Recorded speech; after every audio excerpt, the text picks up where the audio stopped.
Welcome, ladies and gentlemen, to Better Said Than Done, another one of our fabulous online shows. We've been doing this now for almost a year. Can you believe it's almost been a year of living like this? Well, one of the things that I love about these shows is we have learned to make the best of this time. And in fact, we've found some new ways of reaching out, finding community, and getting these stories out.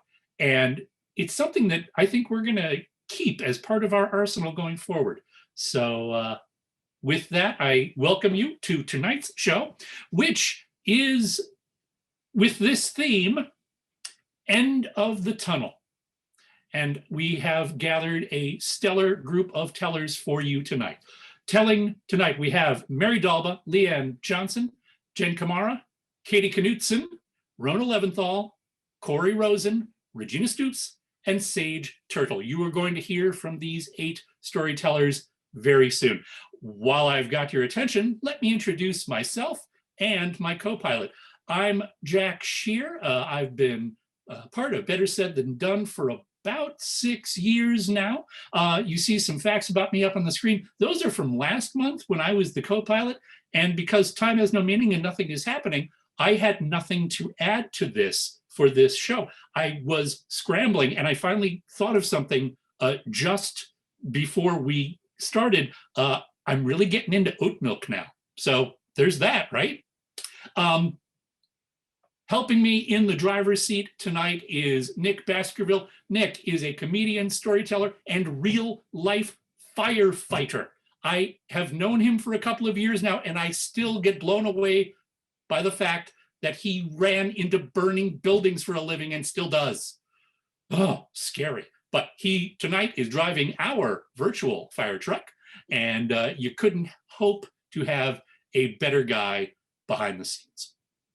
Before we get to tonight's show, I want to tell you about something that's very exciting to all of us here at Better Said Than Done. We are having the 2021 Virtual Women's Storytelling Festival. This is the second annual festival. Last year, we did the festival in real life just as things were closing down. They were closing the doors behind us on our way out. So this year, we're bringing it to you virtually. We have gathered 36 women storytellers from across the US and Canada. There's going to be a story slam hosted by the National Storytelling Network. It's going to be an incredible, incredible weekend of stories. I was there in support last year, and I can tell you just some of the most amazing, inspiring, challenging, uplifting storytelling I've ever heard. So now you can come from the seat you're in right now and get to see this incredible group of tellers. You can read about it online at our site, bettersaidthandone.com/women's-festival. Give that a look. And I think that gets most of the prelims out of the way. So let's get our first teller up onto our stage. Sage Turtle is here to kick things off. You can see the wonderful things that she's done and achieved in her life. And here's what I think you can look at. Just go to her site. You see it right there, turtle.com. Nick will be putting all of that. He's already done it. He's on top of things. But before we move to Sage, everybody's here. These are all of your tellers for the night, along with some selected audience members. So wave, everybody. We're all here to bring you, hopefully, a wonderful night of storytelling and maybe a little song and dance. We'll see how I'm feeling toward the end. So now it is time to put Sage in the spotlight. If you're ready there, Nick, Sage, the stage is yours. So about 20 years ago, I am living smack dab in the middle of America. I live with my partner, Todd, and our toddler son. And like all good hippies, we are listening to the radio. Now, the town that we live in has a population of 3,600 people, and it covers about 4 square miles, and there are 38 churches in this 4 square miles because it is the middle of America. So here we are listening to the radio, and this radio show, we have access to the BBC and to NPR and all of it via our shortwave radio, but this radio, this show is our absolute favorite one. It's produced down the street in the middle of our tiny town, and it sounds like this. Heather, you are listening to Trading Post, where you can buy, sell, trade, or give away. What can I help you with? My name is Deborah, and I got me a goat. I want to trade my goat for a 12-gauge shotgun. I'm real sorry, Deborah. I'm going to have to cut you off. Now, I look at Todd, and Todd looks at me. They have never stopped Trading Post for any reason. We're pretty sure the rapture has just happened. And the guy on the radio says, we are getting word that a plane has flown into a building in New York City. And I look at Todd, and Todd looks at me, and I'm like, man, those poor people. And I walk down the hallway to the bathroom to get a washcloth because I'm going to clean all the soy milk and the granola off our kid. And I wet the washcloth and I walk back. And that's how long it takes for the radio to turn into this. We are at war, America. We are at war. Had the babies eat your grandma. We are at war. And I look at Todd, and Todd looks at me. And our eyes are filled with fear, not of people on the other side of the Atlantic Ocean, but of the people of this town who like to stand behind pulpits on Sunday and scream about how if a man lieth with a man, he will be sent to hell on Jesus's own personal hell chariot. We're afraid of that guy we saw last week at the hardware store buying 8 boxes of bullets. We are afraid of the young men of the town who, within an hour of this broadcast, are driving their pickup trucks very slowly around the town with giant American flags plastered to the front and the sides of the trucks, which the whole day is scary. But I think for me, the scariest thing is somewhere in this town, somebody just has a giant pile of giant American flags just in case we are at war. By the time it's getting dark and the 7th pickup truck has gone very slowly past our clearly belongs to hippies house with the Tibetan prayer flags and the naked toddler and the whole 9 yards, we're desperate to see a human being. So we go to the only place that is open in this tiny town on this awful night. It is not the church. It's kind of like the church. It is the Walmart. We pull in and the parking lot is mostly empty. We go inside and somebody has taken every single television set and put them at the front of every single aisle and then turn the volume up as high as it will go. So all we can see is that plane crashing into the building over and over and over again. All we can hear are tinny screams. And for the first and last time in my life, I wish desperately that what I were hearing instead was Kenny Chesney singing, "She thinks my tractor's sexy," because that's what's usually happening when I'm standing at Walmart looking at the aisles. And then I hear somebody call my name. It's my whacked out hippie friend, Silver, and she's at the far end of the all pink girls' toy aisle. And she's holding her little girl, and we're holding our little boy. And she runs, and we hold each other tight. And she says, "Let's get in my Subaru. Let's drive north. Canada. Can't you see it?" And in that moment, I can. In that moment, I can see us driving through the night, listening to Free to Be You and Me to keep the kids happy and ourselves awake.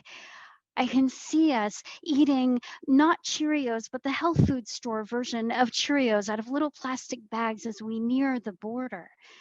I can see us tiptoeing barefoot through the woods, avoiding the border guards altogether, taking Canadian English night classes so that we can pass for Canadians. Hello, buddy. Let's go out for a double double. Eh? But more rational minds prevail.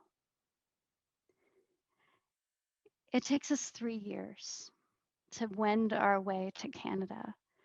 When I tell a room full of Canadians here that it is exactly the socialist utopia I knew it was going to be, they always think I'm kidding, but I'm not. We became citizens 2 years ago. I didn't want to go to the ceremony. I'm not a ceremonial person. I don't even celebrate Christmas. But standing there in that room of 100 people, all of us singing "Oh Canada" together, I was sobbing. Thank you so much. Oh, wonderful, wonderful, Sage. Thank you so much.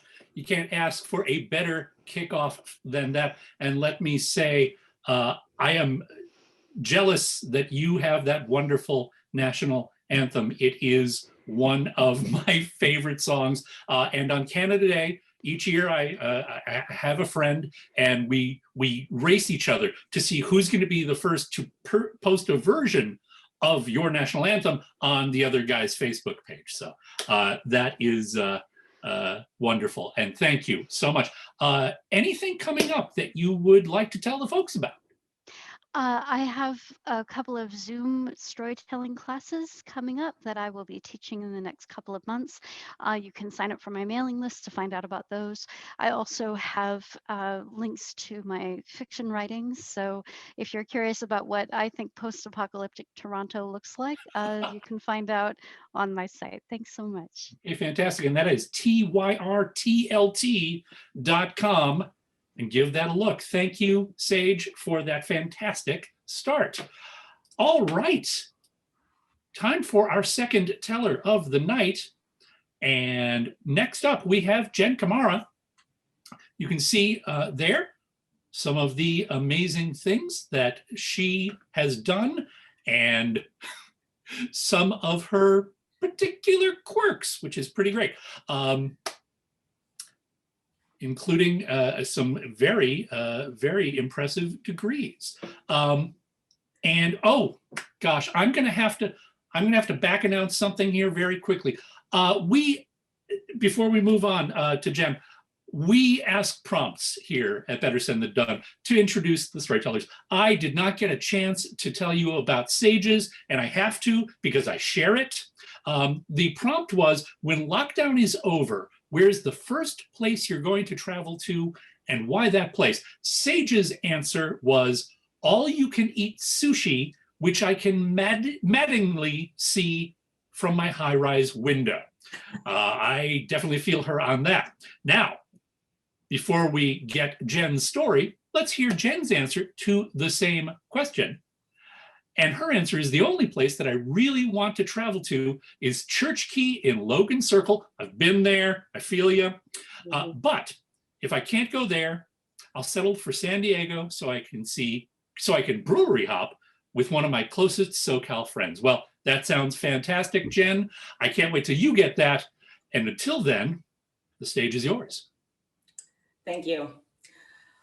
So when I was growing up, when I was in middle school, my expectations of high school was that it was going to be like what I saw on television, right? So I expected that me and my friends would be roaming the halls with no book bag, not really caring about class, hanging out at our version of the Max, which was really Nino's or TJ's, and getting into all kinds of shenanigans. I was most looking forward to this whole concept of best friends, because I felt like I always had really close friends or really good friends, but never like these best friends that were your ride or die friends that you were just attached at the hip with. So I was thinking, when I get to high school, this is what's going to happen.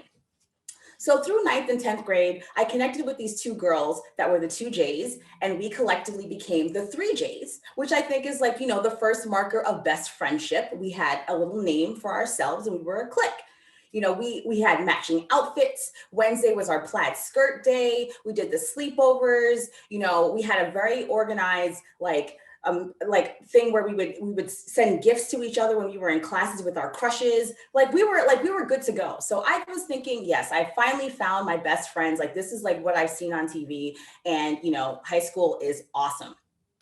So my junior year, my birthday is coming up, and I, filled out my invitations by hand because, there was no Facebook or any of that stuff, handed them out, and anxiously awaited the RSVPs. Crickets. A couple days after handing them out, one person RSVP'd. And I was like, all right, slow start, but it's gonna come back. Crickets. The deadline passes and I hear nothing. And I think to myself, I know what this is. This is a surprise party. Like, I've never had a surprise party, but I've watched all of these shows, and this is normally what happens. Everybody forgets, or they're always too busy, and then they surprise you. So this must be the only thing, because we're all hanging out, we're all still chilling, we're all still friends. So of course, there's a surprise party that's in my future. So Saturday comes, it's the day of my party, and I wake up anxious, and I'm thinking to myself, like, I should officially cancel this because I don't want my parents to go through, making stuff when there's a surprise party that's coming. So let me just call this one person and cancel the party. So I call her and tell her, look, I'm not going to do this. I haven't heard from anybody, but I will be home all day. Wink, wink. I'll be home all day today. I'll be home all day tomorrow. So I'll be home. And she was like, oh, okay, sure. Click. So I wait Saturday. Nothing happens. I wait Sunday, nothing happens. Monday comes, and I'm thinking, my locker better be decked out. Like, there better be flowers and balloons and a Carvel cookie cake. Like, it better be dressed to the nines, because these girls are really riding this little surprise thing to the ground. I get to my locker and it's bare. I go to our favorite rendezvous point before homeroom and nobody is there. So I'm going to class, and throughout the day I see one of the J's and I'm like, hey. She looks right past me, keeps walking. A couple periods later, I see the other J. Hey, same thing. And I'm confused. Now, our wider group of friends are also kind of cold to me. Like, they would kind of say hi, but they would just kind of scatter like roaches when I would come by. And I'm thinking to myself, what is going on? Is this like a Freaky Friday situation? Because I definitely recall that it was my birthday on Saturday that everybody has just forgotten about. So what is happening? So I finally tracked down one girl, and I'm like, can you please tell me what's going on? Nobody's talking to me. I don't understand what's happening. Like, please tell me what's going on. And she says, oh yeah, everybody's mad because you call Susie's boyfriend racist. Now, I grew up on Long Island, like the eastern part of Long Island, and I was the only Black person in all of my classes from kindergarten until I graduated. So what I was not doing was calling anybody racist. I was not talking about race. I was trying to be the most non-confrontational, non-problematic person ever. So I was just not even dealing with any of that stuff. So I say to her, no, I never said that. But also, why would people be mad at me? And she's like, I don't know. I'm not getting involved in this. So she goes off. And I'm thinking to myself, all right, I need to figure out what's really going on, because there's something else here. There's something else that's actually happening. How can I best figure out what's going on? I know. I need to hack into one of their emails. Now, this was a very risky situation, okay? Because this is back in AOL dial-up time. And when you get on AOL, your presence is loudly announced. So I had to pick the perfect time when one of the girls was not going to be online, because I didn't want to bump her off. I also didn't want her to be hanging out with the other girl, because then she would see that she had signed on, and then it would cause all kinds of confusion, and I wouldn't have time to go through the emails. So I picked the perfect time. I picked the person I was going to target. I sat down on my computer and I type in Jeter 2. That door opens. I go directly to the emails. I start reading these emails. And as I'm reading, my heart starts to drop, because the emails were all celebratory. The first, the most recent ones, because they had a plan. And what their plan was they were going to drop me as a friend on my birthday. And they planted the whole story of me calling this person racist because they knew everybody would be mad and they wouldn't come to the party. And that was also part of the plan. Now, I read back further because I just was kind of confused as to why this was even happening, because everything had been fine. We had been hanging out. We were the three peas in the pod. We were doing the sleepovers. We had the matching outfits. Like, I just was confused. So I kept going back, and I went back a few months, and I learned that at some point in the past few months, these girls had discovered the word nigger and had elected to use it when talking about me and just any other Black person that they saw or thought about. So I saw these emails that, they weren't very sophisticated, but it would say something like, niggers smell. And that nigger Jen's house smells. I'm mad we have to go there this weekend. So looking at the dates and the times and all of that, I realized that they were just going back and forth talking about me in this way for months, but also hanging out with me and spending time with me. And I was talking to them about all of my dreams and my fears and all of my hopes and all of these things because I thought that we were best friends. So after I read everything, I closed down. This was way before, receipts and screenshots and all of that stuff. So I knew that there was nothing that I could actually do about this. I went to my room and I cried and I cried and cried because I realized at that point that I had done so much to try to mute my Blackness because I wanted to be accepted.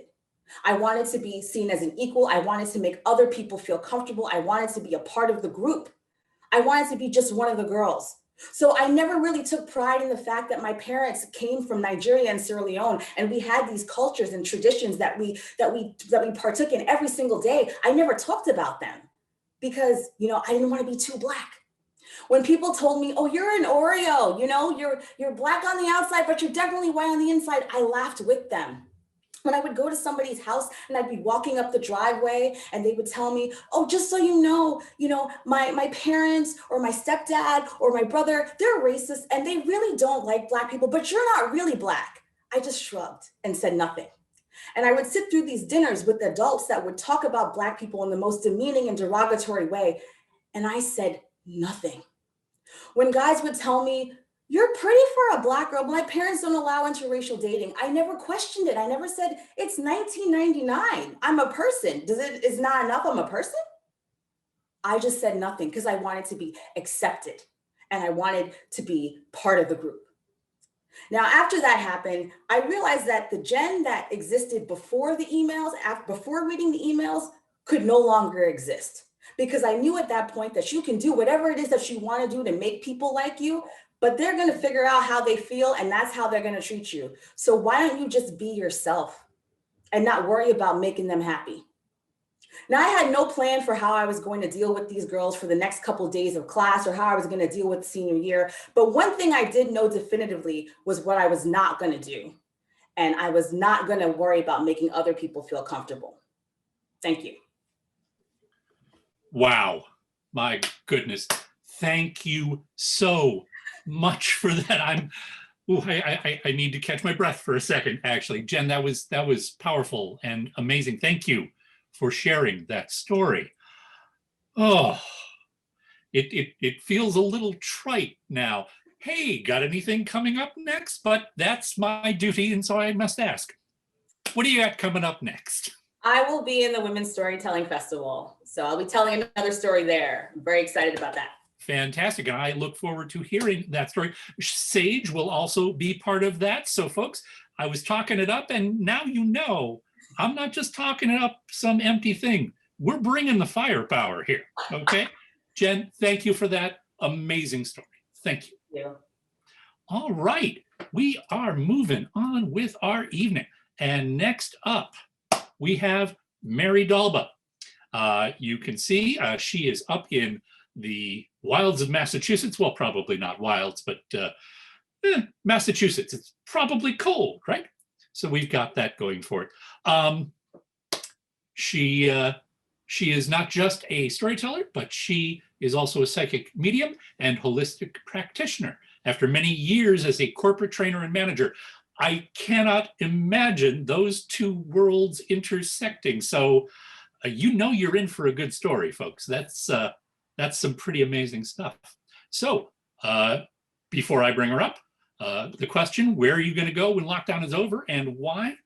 Mary's answer is Iceland.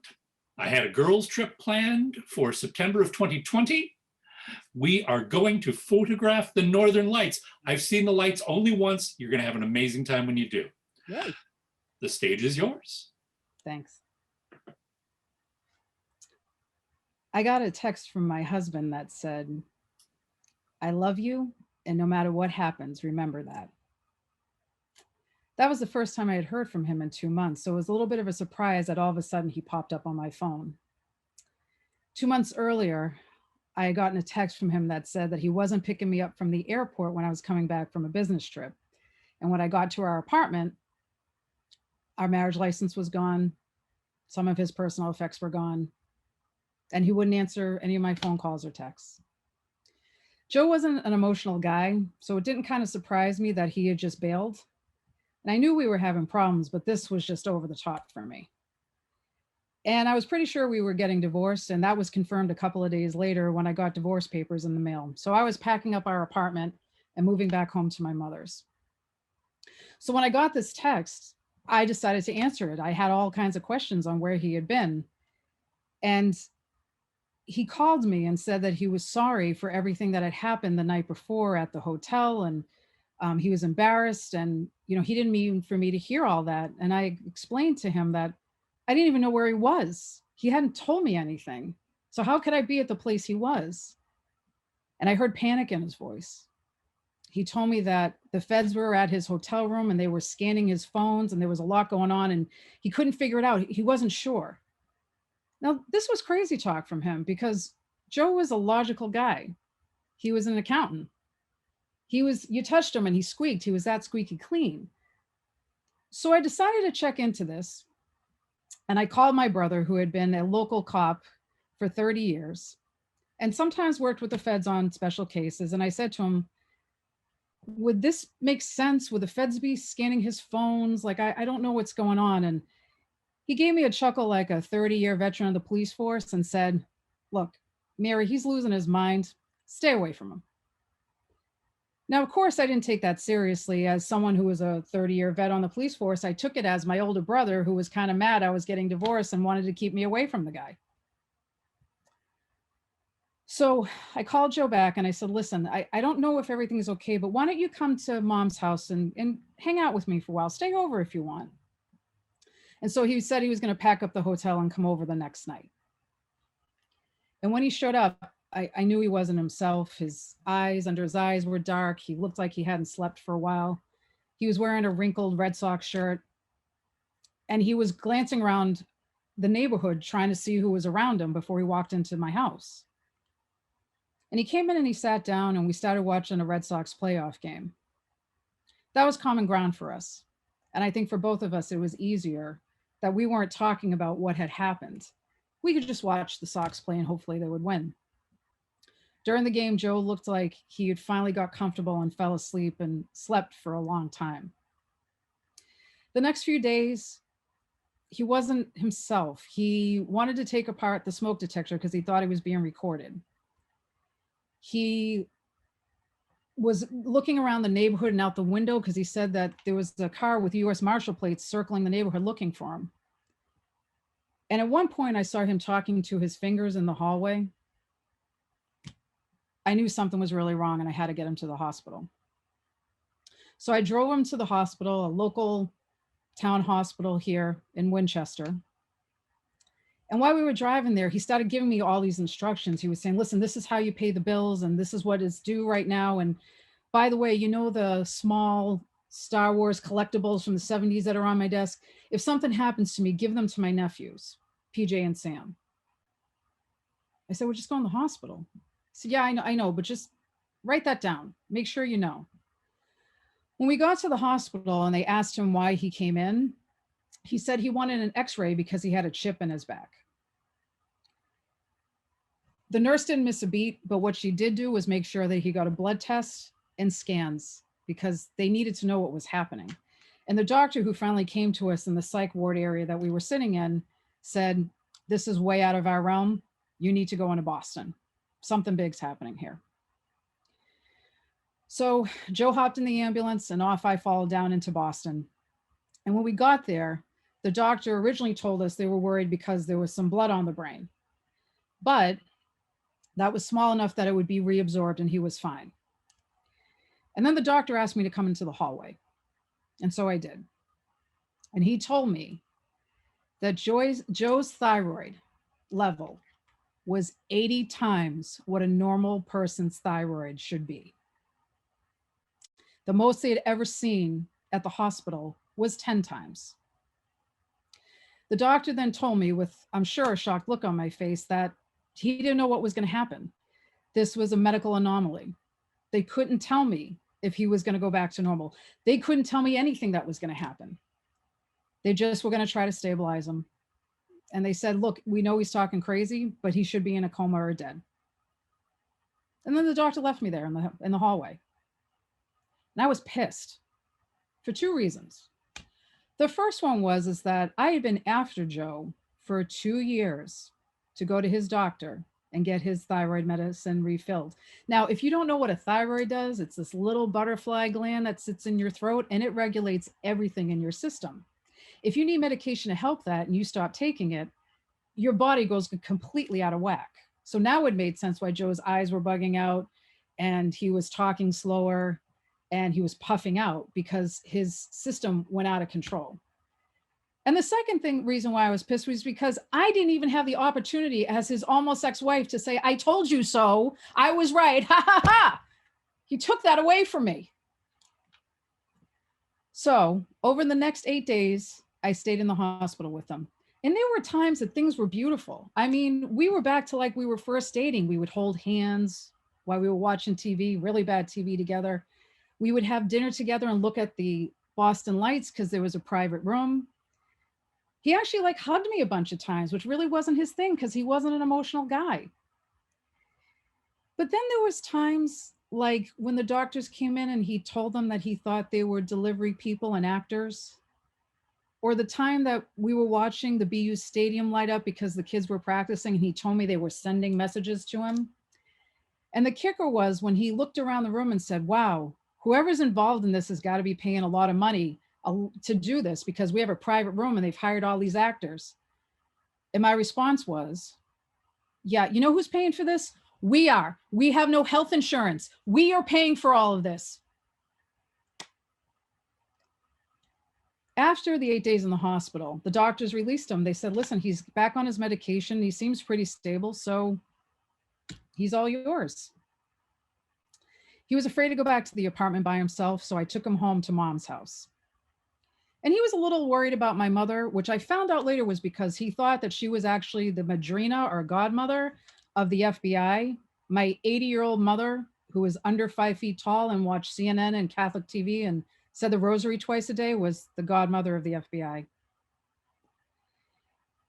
But I thought maybe, like here we were and we had this like medical crisis and we had this time together and he was being more affectionate and we were getting along really great, that maybe the divorce wouldn't happen. Like maybe we realized how much we meant to each other. But while he was staying with me, the cracks in the foundation started up again. Joe had to be logical and in control. He didn't like it when I sometimes was tired after a day and threw my clothes on the bedroom floor instead of the hamper. My mother and him were strong-minded and weren't getting along. After 3 months, he decided to move back to the apartment, and I decided to stay with my mother. Things went back to the way they were. We didn't talk about it. We didn't have any final conversation of closure. We just went forward with a divorce. I realized sometimes when things are broken, maybe you just shouldn't try to fix it. Mary, thank you so much for that story. I have been in hospital rooms and I have looked at divorce papers and I felt those moments again in your story. So thank you. It's always good to be reminded of those times and for sharing yours. Really powerful stuff. And for the second time in a row, I have to now transition to, hey, what you doing after this? So on a lighter note, Sean Wellington and I host a 99-second story slam. Next one's March 14th. Bring your 99-second stories, compete. It's very wonderful. It's very fun. We'd love to hear them. Yes, I got to tell a story with Sean's 7x7 Yes. this summer, and great dude. So yes, absolutely check these two out together. And you should also go to Mary's site, marydalba.com, and check out all the great things she has going on. Mary, thank you for your story. Thank you. All right. We are going to, we have one more storyteller for this first half, and then we'll be taking a little 5-minute break. But let me introduce you to this guy. Corey Rosen is here. He lives in the Bay Area, San Francisco. Check him out on both Instagram and Facebook, Story Rosen. And when I asked him my question, where are you going to go when this is all over and why? He said, when lockdown is over, the first place I'm going to travel is Rochester, New York, to see my parents. My dad turned 80 this week. So your dad's 80. You just had a birthday. You're not saying how old you are. Wise. So happy birthday to you, and the stage is yours. Thank you, Jack. Thank you, everyone. Wow, what a great night. Great to be here. So speaking of 80s, the story is about my cousin, Norman, and Norman died. Norman died at the age of 82. It was pre-COVID, so it was not of COVID, and it was not expected. This was not a situation where Norman was sick or suffering or anything. It was very, very unexpected. In fact, Norman had a lump in his lung, and the doctors were like, we should check out the lump. We should see what's going on with that. So he goes, okay. So they took out the lump, and the lump was fine. No, nothing wrong with the lump. But where the lump was, there was now a hole. Where the hole was, there was an infection, and where the infection was, there was no more Norman. So it was highly unexpected in that he went basically for a routine procedure, and he died. So it was very sad for all of us. And I was very close with Norman, even though he was older. I was sort of the designated family member on the West Coast because most of my family is from back east that would kind of take care of loose ends, like go to his apartment and go through his things and sort of decide, what we were going to keep and what we're going to salvage and what we're going to get rid of and that sort of thing. And that was where I discovered that Norman had a secret. So let me tell you a little bit about Norman. So Norman was a real character. He was very, very tall, which is very sort of an anomaly in my family. Like all of the Rosens, you can't see how tall I am, but I'm sort of, average Jewish height, like 5'8", 5'9". And Norman was like 6.5 feet tall. He wore these giant glasses. He had a giant nose. He had a huge accent. Even though he lived in Long Beach, he never lost his New York accent. He was just this larger than life person, giant ears. I mean, he had everything was sort of big about him.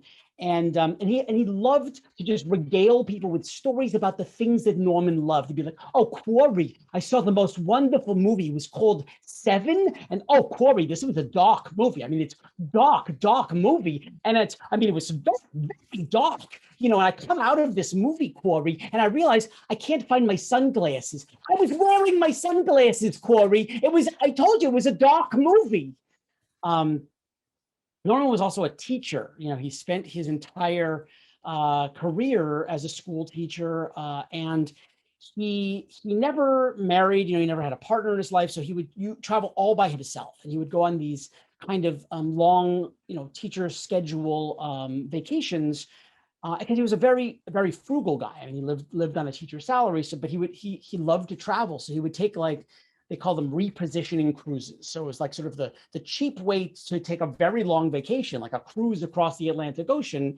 And his other big passion was theater. He just loved the theater in every way. And he saw every kind of play and opera and Shakespeare. And he would regale me also with stories about those. And he was not a guy, again, who traveled you know, he didn't like the concierge level at the Marriott. Like he was like with a backpacker. He was this old guy that was basically staying in elder hostels and youth hostels and just like living on the cheap, because what he liked was experiences, you know, like having life experiences and not having, you know, not like the comforts of life and that sort of thing was not important to him.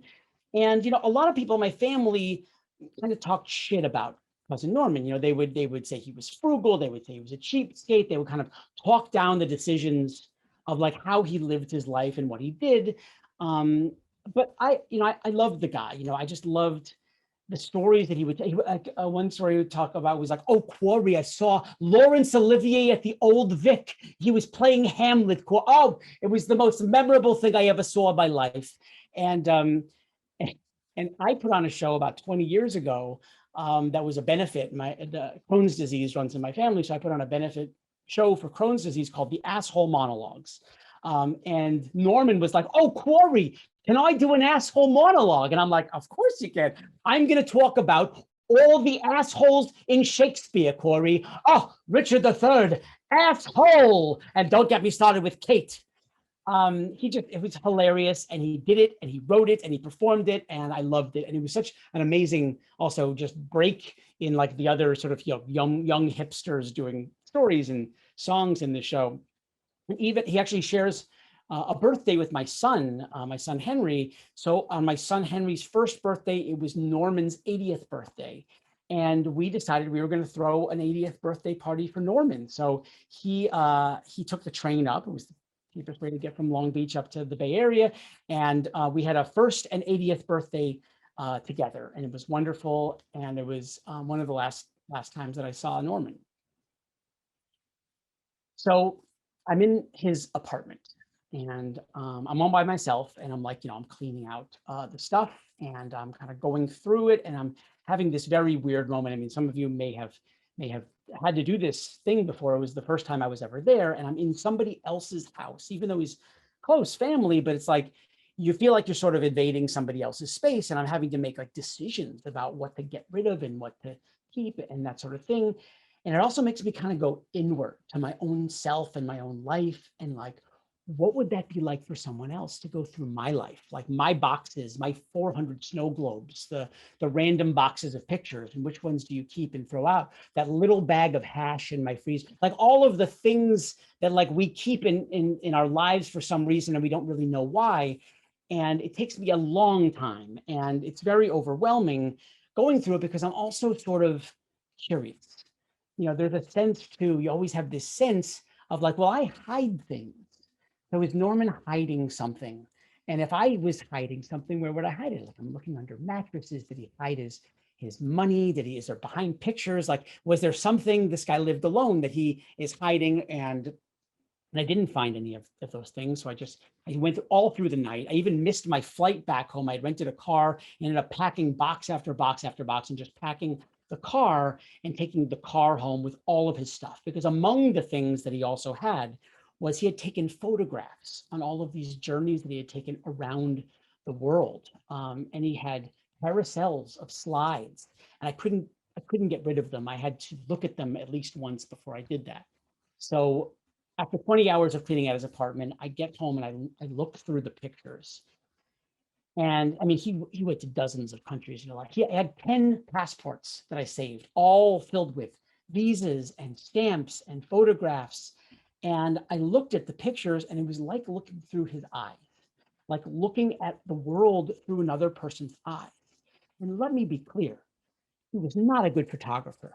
These were not great photographs, but still it was like looking at what he saw. Like, I mean, I'm not trying to insult him, but it's like he got off the tour bus and he took the picture that everybody takes. You know, it's like, that's the pictures that I'm looking at, but still I was embodying him. I was part of him, and I was inside there, and it was really emotional. And then I got to his will. And that was where I discovered the secret, because Norman was loaded, and I was in the will, right? And the whole family, my entire family, who had written off the cheapskate, frugal Norman, who were never nice to Norman, they weren't in the will, but I never wanted anything from Norman. And he gave me something that I could never have expected because I just loved who he was and how he was. And Norman didn't want to die. Norman didn't plan to die. Norman shouldn't have died when he did. And he had enough money for 20 more years of luxury travel that he was saving. And he gave it to me and to my family. And it's enabling my children to get an education and go to college. And I love him and I miss him. Thank you for listening. Oh, Corey, thank you so much. Thank you for sharing your Uncle Norman with us. May his memory be a blessing.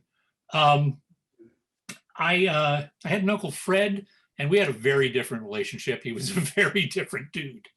But he loved my wife. The two of them connected in a very special way. And he had a secret, not quite as big, but he squirreled away money in every mason jar he could get his hands on. And for the rest of her life, my Aunt Sandy was discovering these rolls of $100 and $200 and $500 just squirreled away in little parts of the house. You never know. You You never, never know. Exactly Yeah. right. Yeah, I kind of feel like all four of these tellers have just been setting me up. Like, you're all just getting me to the point where I'm going to be crying. So thank you. Now I'm the host, and I'm supposed to be authoritative and hosterly, and I'm crying. So, Yeah. Corey, anything coming up that you would like to talk about with the folks? Yes, I will be in the women's storytelling. Oh, no, I'm not sorry. No, but I will be attending the Women's Storytelling Festival. So that is something I am seriously looking forward to, and excited that so many people from this show are doing that. And I am really excited because I wrote a book, my first book, and it comes out in a couple weeks. You can pre-order it now. It is about storytelling. So it is for storytellers or people who want to develop their own stories. It's called Your Story Well Told by Corey Rosen. And you can find information at my website, CoreyRosen.com, which is just my name.com. There it is. Fantastic, folks. Check out that book. I know I'm going to be. Corey, thank you for your story. And we are at break time, folks. It is time for us to get up, stretch a little bit, stretch our legs, maybe use the bathroom, refill our drinks and our snacks, and then come back. Because guess what, folks? We just had 4 amazing storytellers. There are 4 more amazing storytellers coming up right after this break. So don't stray too far. Do what you need to do, and we will see you in 5-ish. All right, Nick, if you're ready, I am ready to kick things off for our second half. Thank you all for coming back. I can't see how you would possibly leave with that first half. And the second half, ooh, you're in for some fun, folks. Let's bring up our first teller of the second half. Katie Knutson, you can see there her bio, some wonderful things that's gone on in her life, some wonderful achievements that she has had. You want to check out storynet.org. That is the website for the National Storytelling Network. Also, her own company, Rippling Stories. You can see the URL right there on the screen. Nick will be throwing it up in the chat once he's done making all the switches happen. When I asked Katie what she is going to do and what she will be involved in once all of this lockdown is over, here's the answer that she gave. Once social distancing has been lifted, I'm going to go to an in-person storytelling conference and consensually hug my chosen family and enjoy every second of serotonin, dopamine, and oxytocin rush. I am going to adopt that mission statement as my own. And now it is my great pleasure to bring Katie Knutson up to the stage. Katie, the stage is yours. The red taxi came into view from behind the cement pillar in the parking garage. And I watched as the woman who was driving the car seemed to rise up out of her chair when she saw me. I do not know how this is physically possible to rise up while you are driving with your foot on the gas, but that's exactly what she did. She rose up in her chair and she started waving violently at me as though were a long lost sister. I was just trying to find a ride home with my groceries. She jumped out of the car. She walked to my shopping cart and started to load the things into her trunk. And I climbed into the back like she asked me to do while she finished loading and then took care of the cart. She got into the driver's seat and I said, I've never gotten a welcome quite like that. You see, I'd been a gringa living in Chile for over a year now, and never once had a taxi driver said anything more than, "Where are you going?" And she told me, "It's because I'm a woman." Oh, okay. ¿Por qué? Dime más. Tell me more. And then she started to tell me things that I had never imagined. She started to talk about how the way that Chile was as far as women's rights, they didn't think much of female drivers. And the way she spoke, it was like she had been waiting for years for somebody, especially a foreigner, to ask her this question, because the words flew out of her mouth like a tornado. They circled around the car, and I'm not fluent in Spanish. I can get around. And so I reached out and I grabbed words and phrases here and there, trying to get a sense of what she was saying. Here's a little bit of what I caught. Not fair. Men get paid more. I work the same hours, better car, drive the same. I make much less money. And then she slowed down enough that I could understand one story. She said she'd drive up to a place where she had gotten a phone call that somebody was waiting for a ride, an important ride to the airport or the bus station. And when she pulled up, there'd be a man waiting. He'd look in the car and say, "I'll wait for a real driver," and back away. She would lose 3 fares every time this happened. The fare it took her to get there, that fare, and then whatever it would take her to get to that next fare. My heart went out to her. This is not fair.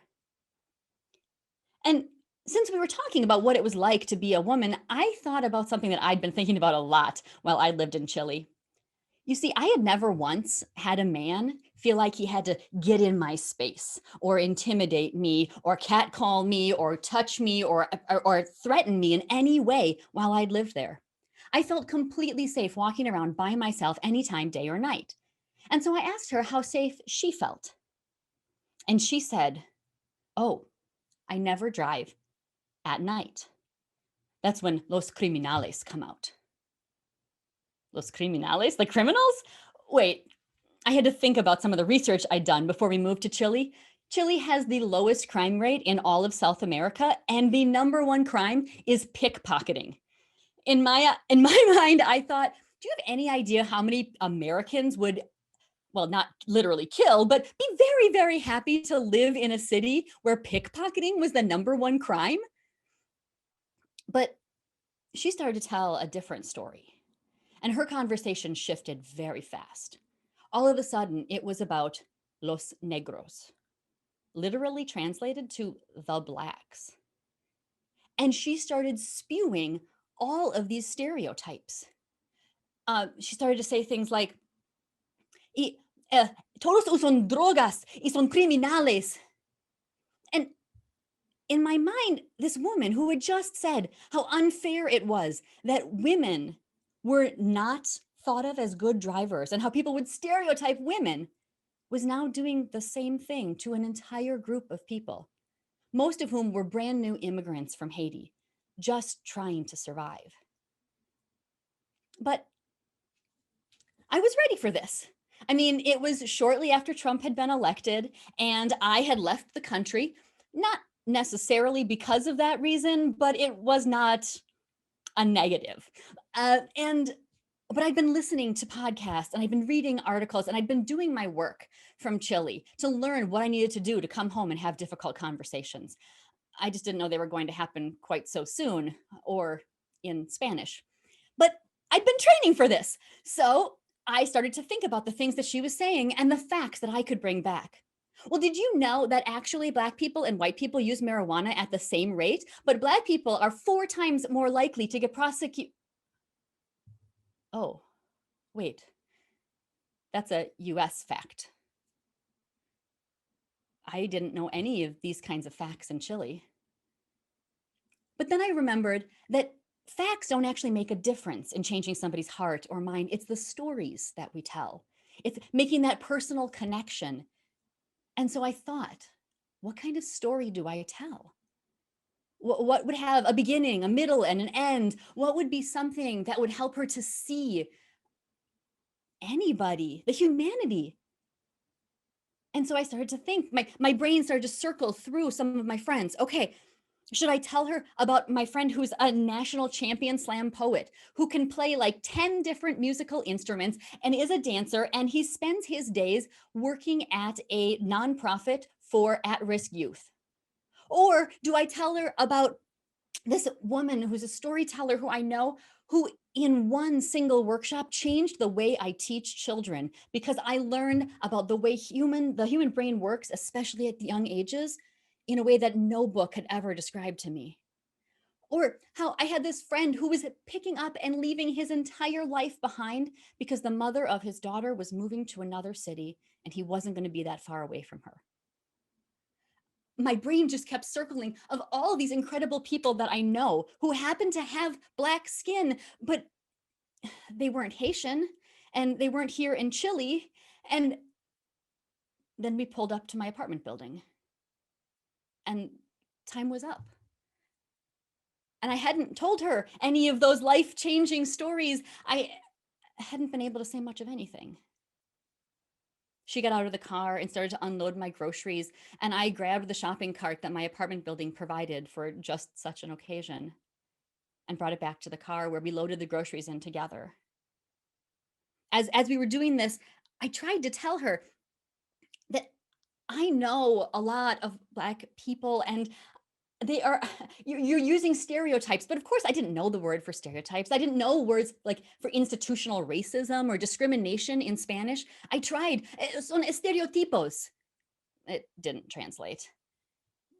But I did tell her that some of the most incredible people I know are people who have Black skin. And then I reached into my purse and I pulled out our agreed upon fare. And then I doubled it, because I knew she might see a man that day who would say he wanted a real driver. And I don't know what kind of a difference that conversation made. I don't know if it made any difference at all, but I know that as I walked away, I went, oh, this is why they call them hard conversations. They are not easy, and we won't always have the right answers, but I just hope that every time I try to have one, I get just a little bit better. Katie, thank you. Amazing story. Such important points: complexity, intersectionality, and how can we ever be prepared when life hits us in the face with something like that? Yeah. Wow, truly amazing. Thank you so much for your story. What would you like to tell the people about? Well, amazingly, I'm also involved with the Women's Storytelling Festival that's What? coming up. You might have heard about this thing that's happening. It's going to be pretty cool. I'm hosting the Story Slam, so come and check that out. I'm also the chair of the National Storytelling Network, and that's a part of our partnership. But then we've also got this really amazing event coming up that's called Earth Up, and it is all about the intersection of story and climate science. And so we are going to be talking about how do you use story to make a difference in the climate crisis and engage in those conversations about science. So it should be really cool. I will put the link to that in the chat. So come check both those things out. Fantastic. And I tried to give you the wrong title. You're the chair, not the president. That's okay. Chair is actually kind of cool, much cooler. So thank you, Katie, for your story. Thank you. All right, folks. We are rolling now. Let's bring our next teller up to our stage. Next up is Regina Stoops. You can see her story there, the particulars of what she's got going on. She's got her website there, reginastoops.com. You want to check that out. You also want to check out 6 Feet Apart Productions on Facebook or at that URL right there, which I will not try and say. The question, where are you going when this is all over and why? Regina's answer, a long overdue family reunion vacation, being lazy at a lake cabin rather than being lazy at home. That sounds amazing. Regina, thank you, and the stage is yours. Thank you. Thank you, Jack. August 7th. So it begins. It's only $11 a month. A new plan from Xfinity, XFi Complete, promising better Wi-Fi coverage, complete coverage. And it sounds too good to be true. $11 a month. It sounds like the perfect solution for pandemic learning. It's pushed our patience and our Wi-Fi to the max. So I jump on board. I'm going to get this great new complete solution to all of my problems. So I call the number.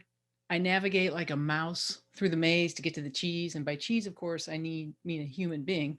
And I take the plunge. An hour and a half later, I'm all set up. I can expect my new gateway modem, a DVR, and 2 adapters in 3 to 5 business days. And lo and behold, August 10th, the box arrives. Only there's no DVR, there's no adapters, there's just the gateway modem. I wait a couple days, August 12th, still nothing. So I call the 800 number. But of course, first I have to go through the RoboChat, which is like the first line of defense of the Comcast customer service arsenal. And you know, the fake clicking of keys while they review my account is a nice touch. And also the prompt, thank you for your patience as we work through this pandemic together, as if Comcast and I are making homemade hand sanitizer and working on a new vaccine. Regardless, I finally get to live chat, which isn't really chat at all. It's really live typing, because chat implies that I'm having a verbal conversation with someone. But regardless, I have a human being. Now we're getting somewhere. Where we're getting is the Comcast version of Who's On First. How can I help you? Hi, yeah, I need to get my my adapters in my DVR box. Okay, well, I see it looks like you've ordered 4 boxes. No, I only have 3 TVs. I just need 3. I just need a DVR and a couple of adapters. All I've gotten is the modem. Well, it looks like the order was for 4. Look, I only have 3 TVs. Okay, well, can you give me the serial numbers off the boxes that you currently have? Sure. You wait and I'll go look for really small numbers that are on the back of devices that are really hard to find. I'll be right back. I come back with the serial numbers. Click, I'm disconnected. Please wait while we reconnect you. I'm reconnected with live chat and John. How can I help you? Well, John, I need my boxes. Okay, yeah, I see here that the order is for 4 boxes. John, I have 3 TVs. I just need a DVR and 2 adapters, not 4, never 4, always 3. So just take one of those away, okay, John? Okay, so you want me to cancel the order? No, why would I want you to cancel the order? It took me an hour and a half to set the order up. Well, those kind of changes can't be done on live chat. You'd have to speak to a customer service rep. Those have to be done verbally. I pause and hope that John will grasp my level of frustration through the silence.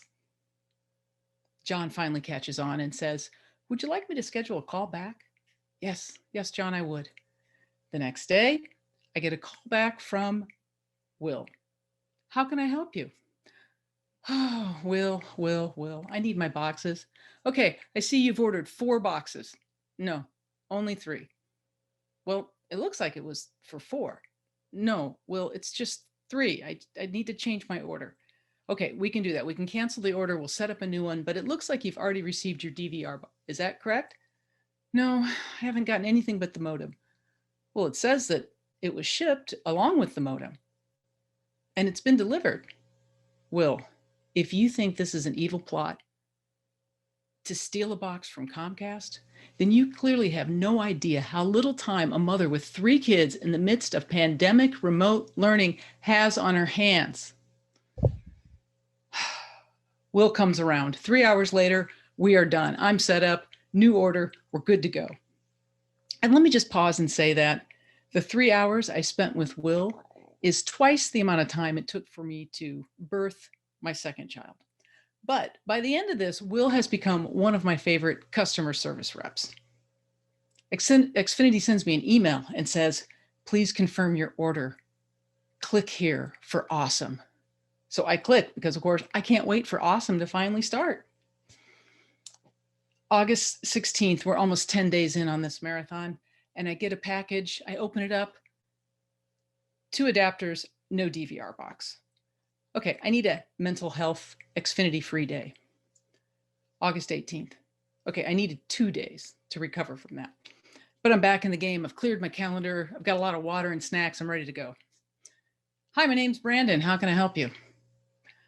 Brandon, you are the 6th person I've talked to over the course of 11 days, 8.5 hours. I don't even really know where to start, Brandon. How about I brew up some herbal tea and diffuse some essential oils, and you review the tangled web?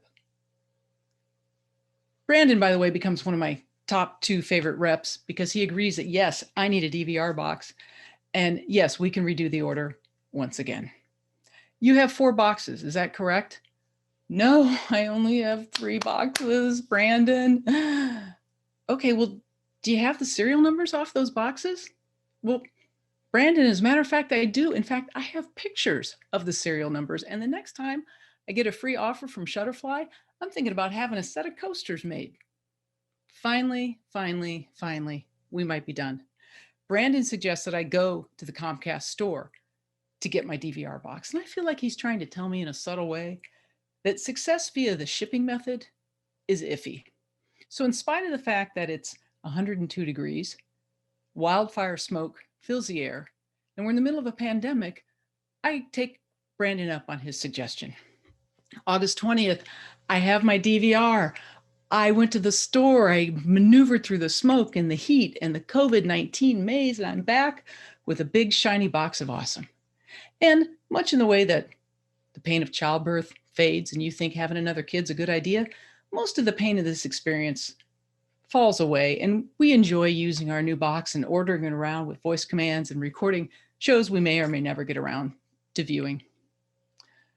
And then a week later, August 29th, I get an email from Xfinity telling me that my Wi-Fi evaluation is complete. Now, I had completely forgotten about this part of the awesome complete plan. A Wi-Fi evaluation of my home, all done remotely, I'm sure through some high-tech spying method, probably in cahoots with Alexa, but I need better Wi-Fi, so there we go. Anyway, I qualify for 3 X5 pods, and they're free with this new awesome plan. And I'm like, well, it sounds very sci-fi and very alien, but you know, I need better Wi-Fi, so beam me up the pods, Scotty. Improved awesome is within my grasp. I click the link. Pods are not available. You can't order the pods unless you want to pay $119 for them, but they're not available for free. Comcast doesn't know when they're going to be available, but they know that I'm not going anywhere because I'm this far in, and they've done the psychological research. I need another mental health day. Flip the calendar. It's now September 1st. I'm back in the ring. Hello, my name's Raquel. How can I help you? I give Raquel the free X5 pod elevator speech, but I'm not feeling much love from Raquel. And I feel like my customer service radar is pretty well honed at this point. Raquel says I have to go to the store to get the pods, and I'm amazed that if I pay for them, I can get them via the mail. But yet, if you've offered them to me for free, I have to go and pick them up. I've had enough of you, Raquel. I channel my inner Nancy Drew and decide that I'm going to send a message through the Facebook Messenger page. I do. I send out a plea for help. 2:58 p.m. Zach is on the way. He's very chatty and uses a lot of exclamation points and words like nifty. And I'm not sure if Zach is a human or if he's a bot programmed from 1957. But somewhere in between 326 and 348, I lose Zach, and now I have Marcos. And he says things like, awesome.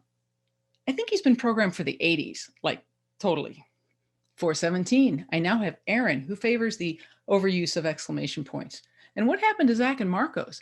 I have this vision of a Facebook message customer service room where they're all sitting around on beanbag chairs, eating unhealthy snacks and flipping a coin to see who's going to answer my next message.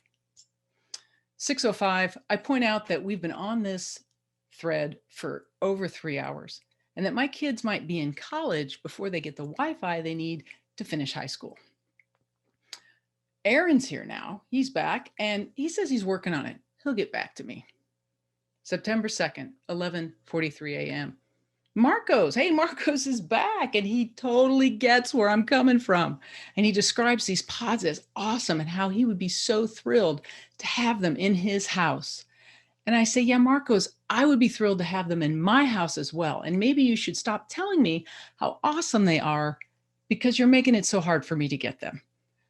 Marcos hears me loud and clear, and he even throws in an LOL just to emphasize that.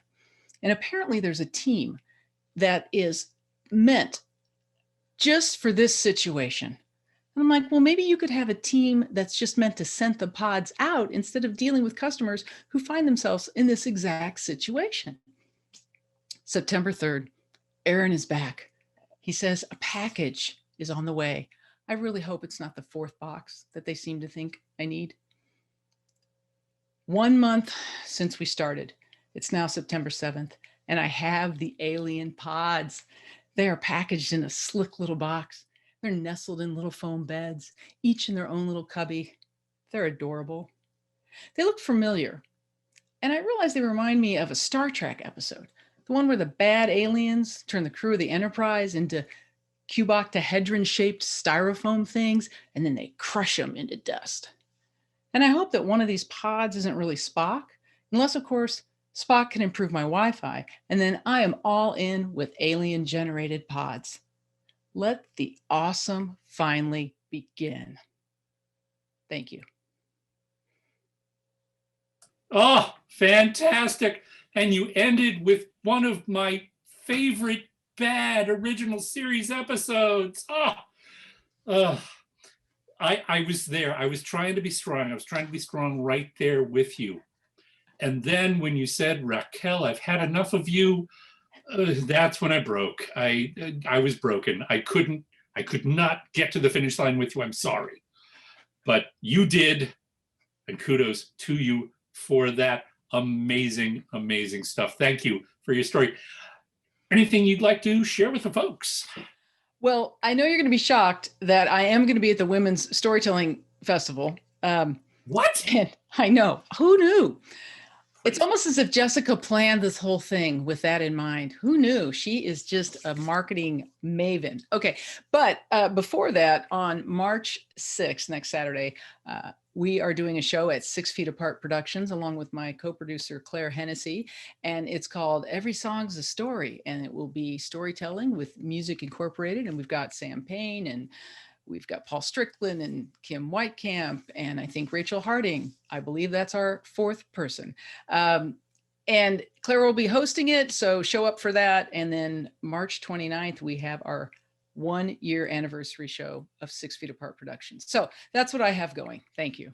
That is a fair amount and sounds fantastic. Folks, check all of those things out. We have clips, what are they called? Links. We call them links in the chat. So get to those. Regina, thank you so much. All right, here we go. Our next amazing storyteller coming up onto the stage. Leanne Johnson is joining us now. She is out of Portland, Oregon. And you can see all of her particulars there. Great stuff. She works for the Oregon Health Authority. My day job, I have to actually find these things and find the people who work in those places and fill in biographies for them. So this is actually kind of exciting. I get to meet one of the people that I spend my days trying to find. when I asked Leanne what she's going to do once lockdown is over and why she's doing that, she said she is taking her mom to the National Museum of African American History in DC. They had planned to come in the spring of 2020. I also am awaiting my first trip. So let me know how it goes once you get mom there. The stage is yours. Thank you, Jack. I'll tell you, a lot of people are looking for me right now. So this story is called Alternate Endings. We'll just start there and we'll jump into the story. So back in 2007, I was diagnosed with a brain tumor. And it wasn't just any brain tumor, because I don't do things simple. It was a precariously located brain tumor that was in my frontal lobe. And yes, indeed, it is this frontal lobe that controls executive functioning. And also it's kind of where your personality sits. So it's kind of a high stakes game. Well, several options were put before me, one of which was surgery, which was a no-go because of the precarious situation. But I had two other options. One was a wait and see, because it was slow growing. That was the good news, a wait and see. And people that know me know I'm not a wait and see person. So then this other option became available. And it was an option called stereotactic radiation, one-time stereotactic radiation, where I could just zap the hell out of it. I thought, yeah, that's me. That's what I will do. So I found myself several months later sitting at Kaiser Interstate Clinic, waiting to zap the hell out of my frontal lobe tumor that I had since named Groovy Susie, because she was in my olfactory nerve groove. The whole idea about the stereotactic radiation is that all of these radiation trajectories are designed in this process to converge and intersect in one spot, and that one spot is the tumor. The nice thing about this is that they don't have to cut into you to take it out, because it's gamma knife technology. The downside of that is that you have to coexist with this thing for the rest of your life. Back to the upside, and the upside is that you have zapped it so hard that there's no blood flow to it, so it will not grow any further. Well, when I arrived at Kaiser Interstate, I went into the clinic, and the whole idea was for me to start at the clinic of Kaiser and then go to Emmanuel Hospital to their oncology unit. I started at Kaiser, sat down, and proceeded to have 4 holes drilled into my head. 1, 2, 3, 4. And then from there, a lovely head frame came over and above and down and was screwed in. Now, it didn't hurt. That was actually the easy part. It didn't hurt at all, because they had numbed it and they'd given me a shot. Well, I will tell you that when this became a concern was about 5 hours later, because what happens with stereotactic radiation is that you get the head frame, you get the CAT scan, all those stats go over to very, very, very smart people, mostly neurophysicists, and then they track that, they map out that trajectory to hit that very one spot. After about 5 hours, the painkiller wears off, the numbing agent and painkiller wear off. And sitting there at Kaiser Permanente Interstate Clinic, I wanted to do nothing more than scream and pull that damn thing off my head. But I'd chosen this. I called for the RN. The RN came and I said, I need something. I cannot take this anymore. I feel claustrophobic. I want to scream. I want to yank. I want to yell. So in her kindness and care, she went and called my neurosurgeon. I had a lot of neuro people. Called my neurosurgeon, and she came back a few minutes later rather sheepishly, and she brought her hand forward, opened it up slowly, and said, "This is what I can give you." I looked in her hand, and it was 2 extra strength Tylenol. And I said, "Extra strength Tylenol? I have that in my purse." I'm sure you do, she said. I'm so very sorry. We had a little bit of a laugh at the expense of my neurosurgeon, but I won't get into that at this time. Shortly thereafter, light appeared at the end of the tunnel. When they came in, and it was a bunch of theys, came in and said, we can take you to Emmanuel Oncology now. You will now be transported to Emmanuel Oncology. Hallelujah, hallelujah. I got in the wheelchair, I got wheeled down. Along the way, I got quite a few, I don't know, pity smiles and some of those looks like, go get them, girl. And I'm pretty sure that I terrified a few children along the way. We get down to the lobby. My husband is with me. We get down to the lobby, and the person that was with us handed my husband a map and said, this is your map to Emmanuel Hospital. I said, you mean what? Wait, I'm going in my car to Emmanuel Hospital with this contraption on my head? What happens if there's a car accident? What happens if my head goes one way and the frame goes the other way?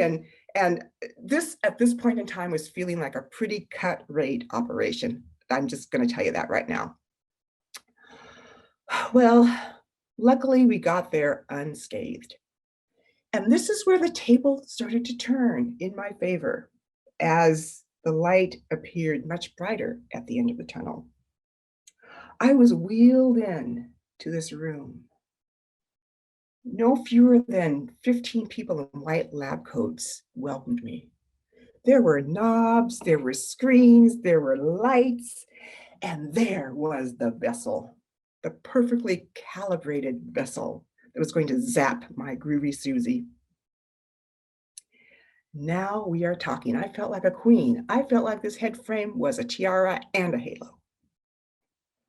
I was buckled in to the vessel. They put me back and clicked a bunch of things around my gorgeous head frame. And it took literally no more than 30 minutes. Easy peasy, I was out of there. I can get this head frame off. We headed to the oncologist's office, who I'd not seen all day, but then I did. And he said, are you wanting to get this thing off your head? And I said, yeah, I am, please.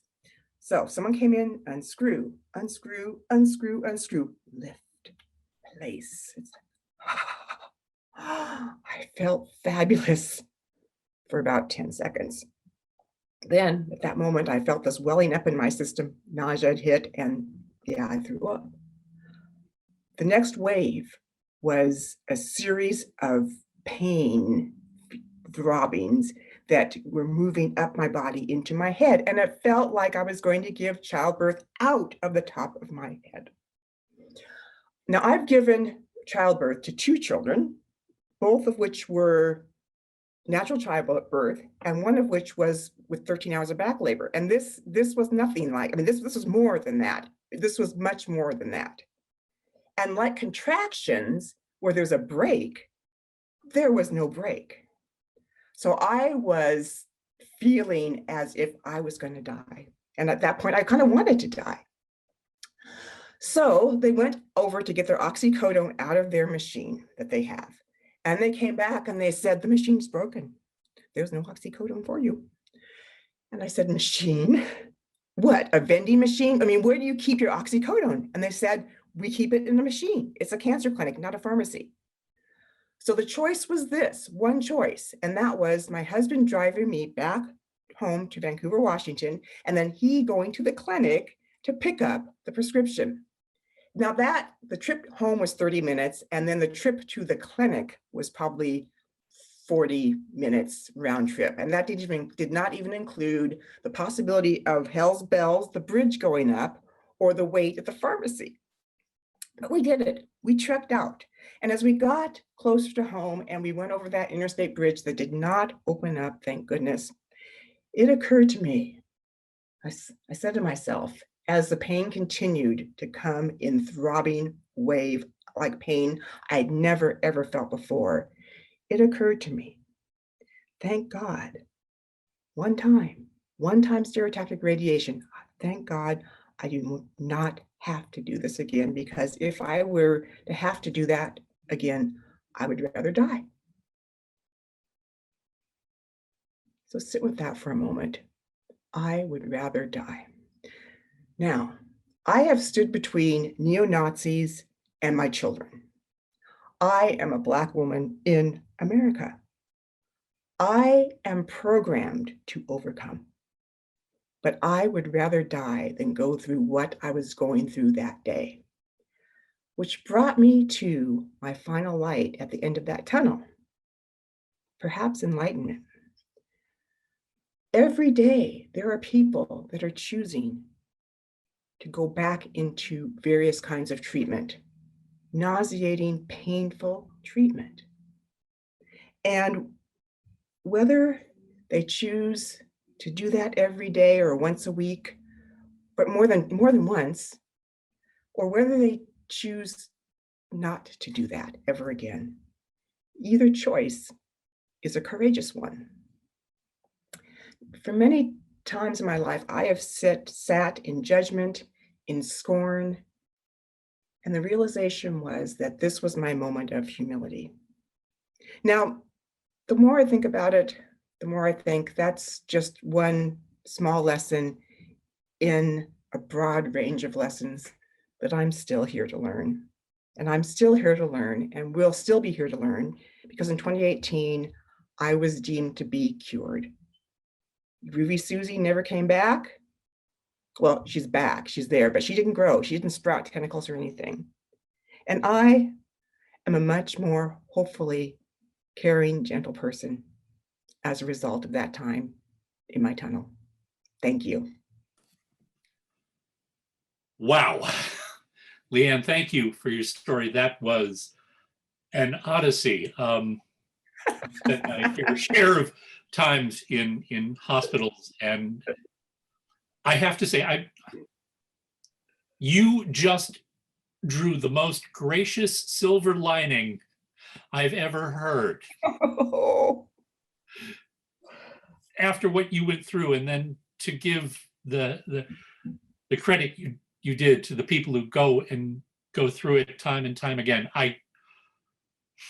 I hope to learn by that example. And now, once again, from that ecstatic high of enlightenment, now to the crude shilling of our profession. Got anything coming up? Well, yeah, there's a whole lot of COVID vaccine coming up in Oregon. Hallelujah. So not a whole lot going on stage or on Zoom, AKA stage. I do have something exciting coming up March 13th, where I get to perform at the Portland International Film Festival as part of a masterclass that's demonstrating an improvisational genre called The Herald. So that's what I'm doing. It's going to be awesome. It's going to be fun. Oh, that's great. I am somewhat familiar with the Herald, and Yes. I admire your ability to use that discipline. Thank you again for your story, and we'll see you in a minute at the close. Thank you. Folks, we've had an amazing night here, haven't we? But guess what? We're not done. We have one more teller coming up to the stage for you now. And let me tell you her name. It's Rhoda Leventhal. Oh, but wait, hold on. I'm moving ahead. I have to first talk about our next regular show. Better Said Than Done will present Working It. This is going to be March 27th. We have an amazing cast. Our host is Calvin S. Cato. Storytellers Claire Castle, Sylvana Clark, Cheddar Galloway, Len Kruger, Nina Lasiga, Howard Lieberman, Victoria Roca, and Anu Sinan. You've seen this night. You know it's going to be a good night. Come see us next month, too. Okay, now to our final teller for the evening. Rhoda Leventhal, you can see her particulars right there. So many accomplishments. Her CD is there. You can see that. Her family CD. You can get either one. So many good things. Now, when I asked Rhoda what she's going to do when this is all over and we can move freely, she could not contain herself. And I am honored now to give you the full recitation of her answer. Oh boy, oh boy. You asked me that question and I feel like a kid in a candy store, but I will restrain myself and only give you one. Rwanda, to hike into the mountains and see the mountain gorillas. Why?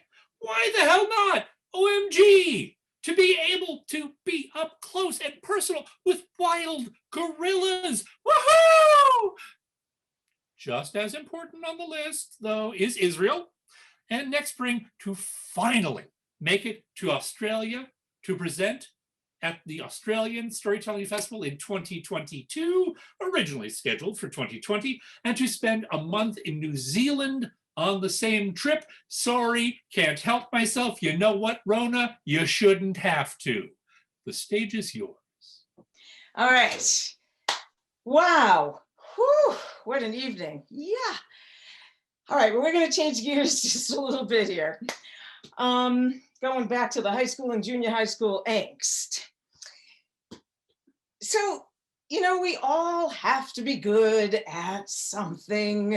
And I think you'd all agree that it takes practice. And so in junior high school, I was honing my skills as being a reverse snob. Now, you may be thinking to yourself, this is a good thing, because if a snob is somebody who looks down on other people, then a reverse snob would be somebody who lifts people up and thinks well of other people. But you'd be wrong. You see, I look down on snobs, a snob's snob, if you will. And the fodder for my reverse snobbery, the raison d'etre for my self-imposed title, were the fashionistas. Yes, the fashionistas. With their hair straightened with hot iron tools of torture and their faces painted for the battlefield, they strode the halls in their bell-bottom jeans and stood by their guys at Jock Corner, throwing spears of disdain at those less fortunate than themselves. If people sneering were an athletic event, they would have won a trophy.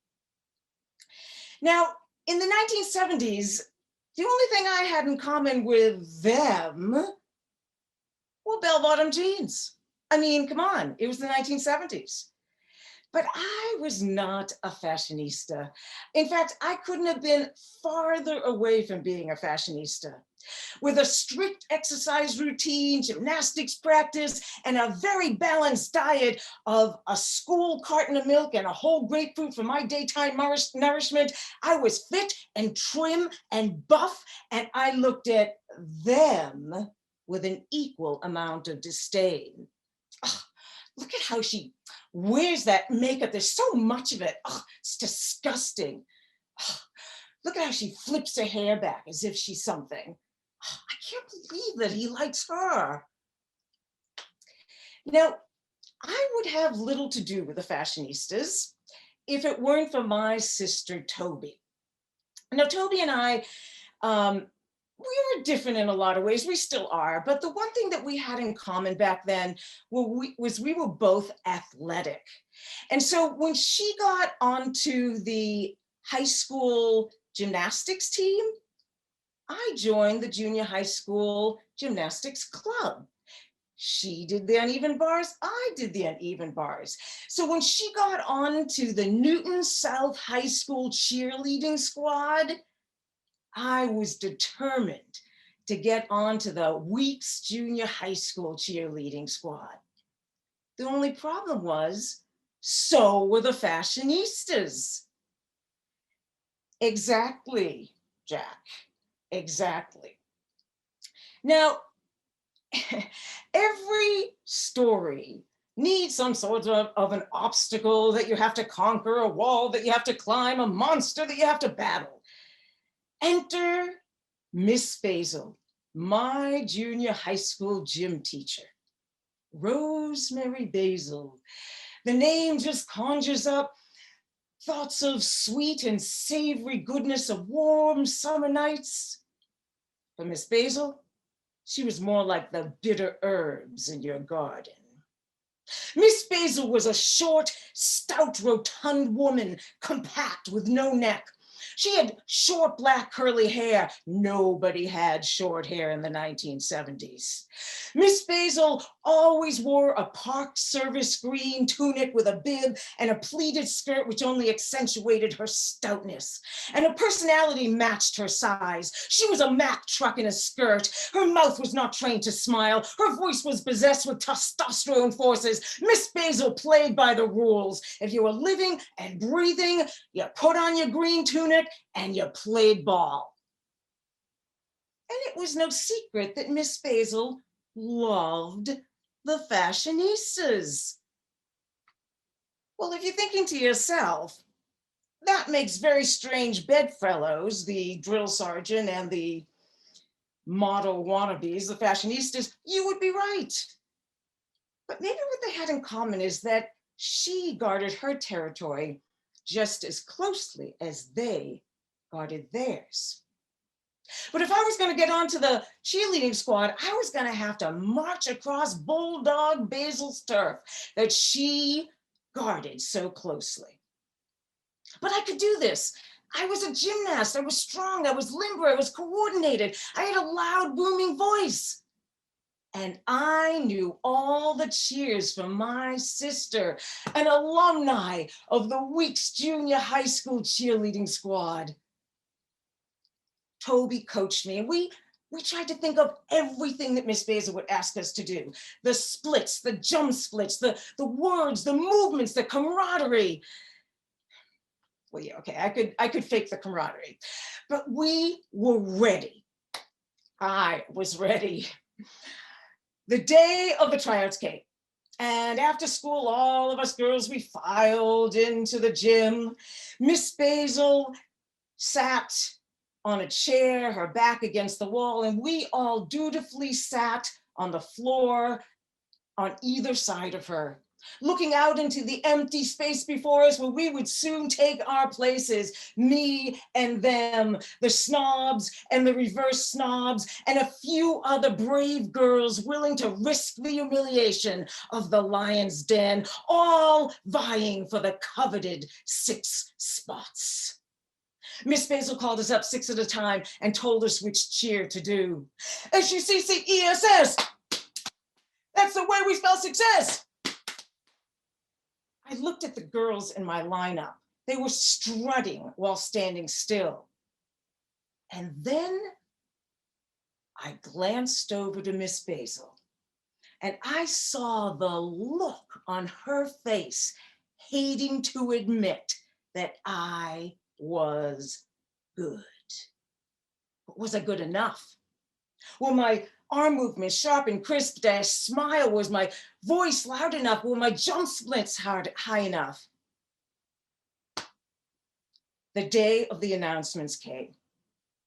And after school, I beelined it to the bowels of the building, the basement where Miss Basil's office was. And as I'm walking down the long windowless corridor where the bulletin board was outside of her office, a crowd of girls had already formed. Girls were peeling off. Looks of resignation were streaming by me. I finally got up close enough to see Jody, figures. Marcia, figures. Susan, what else is new? Rona, yes! I stood there and just let that feeling of victory, indeed success, sink down into my gut, admittedly with a smug smile on my face. You know how there are those puzzles where it says, or these little trick questions on tests where it says, which thing does not belong in this with all the other ones, right? That was me on the list. I did not belong with all those other fashionistas on the list. But I stood there and I just let myself take it in. The other girls on that list, they had already formed a little posse next to me. Oh, this is gonna be so much fun. Congratulations, Rona. Thanks. You too. And as I turned to leave, Miss Basil came out of her office, and as she marched down the hallway, she turned to me as she passed me and she said, "Congratulations, Rona." I couldn't believe it. She smiled. This deserved to go down in the history of Weeks Junior High School. So me and the fashionistas, we cheered the boys on that year during the football season and the basketball season, and I loved it. It was like gymnastics with a purpose. Now, I could tell you stories about how when we started our practice for the cheers, to learn the cheers, that we came together as a team. I could tell you the stories about how me and the other girls, we became lifelong friends because I realized there wasn't that much difference between us. I could tell you stories about how all my expectations and assumptions about these girls, about not being coordinated, were all wrong. But I'd be lying to you. Now, this is the thing. I am sure that there are some people in the school who thought that I was now one of them. With my little pleated cheerleading skirt, my pom-poms, and my megaphone patch on my cheerleading sweater. And I guess you could say that there was some truth to that, because now it really wasn't me and them, it was us. And that's the way it had to be. And that is what made the difference. Oh, fantastic. Rona, thank you for bringing us home. What an amazing story. Oh, just fantastic. I occasionally saw that there were cheerleaders and jocks, so I'm glad you got that experience. That's very